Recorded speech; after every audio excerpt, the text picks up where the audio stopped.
a day before this, before they arrived, I was at an event at IGNCA. It was a Good Earth event that was going on middle of the night, and Abhijit, he's just it's been announced that he's won the Nobel, and I'd like you to dress him up. Do you think you can make some time? I said I'm absolutely free. So I was not busy anymore, and they came in over for about.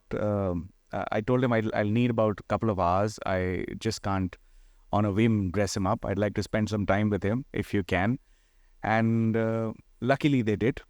So I think the first thing I was awestruck. It was almost like the Delhi people meeting celebrities. We don't get to see celebrities quite as often as Bombay people do. So I saw him and I was like, okay, well, a Nobel laureate has walked into my studio. What do I do? I had my family over. My children were there. We did a photo op. I pulled out an Economist magazine. I was on the cover of that magazine.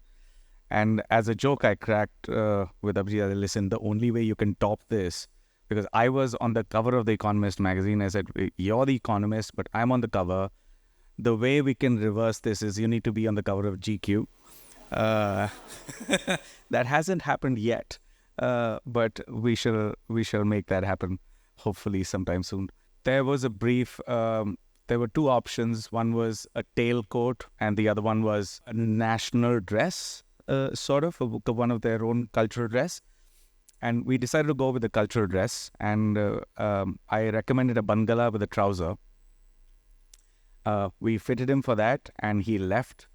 About 2 months later, I was supposed to ship the products to him, and I decided to pack in a dhoti and a kurta on my own. When he received the parcel, I get a phone call. He's like, listen, what is this? I said, this is something I decided to pack and send to you. I was being very presumptive. Since you're a Bengali and you'd know how to tie a dhoti. He did laugh and he's like, yes, I love tying a dhoti. So you recommend I should wear a dhoti? I said, "Well, sure, if you would. And he ended up wearing a dhoti. I think his outfit was talked about more. Uh, uh, and thank you, Abhijit, for giving me that opportunity. And he got featured in the Vogue magazine. So that happened. Like you said, he has a very infectious energy. There's a certain amount of innocence he approaches certain subjects. And that is something which is very inspiring. You don't get to see innocence these days, but there is certain something that is there that I've observed, and that is what makes him magnetic.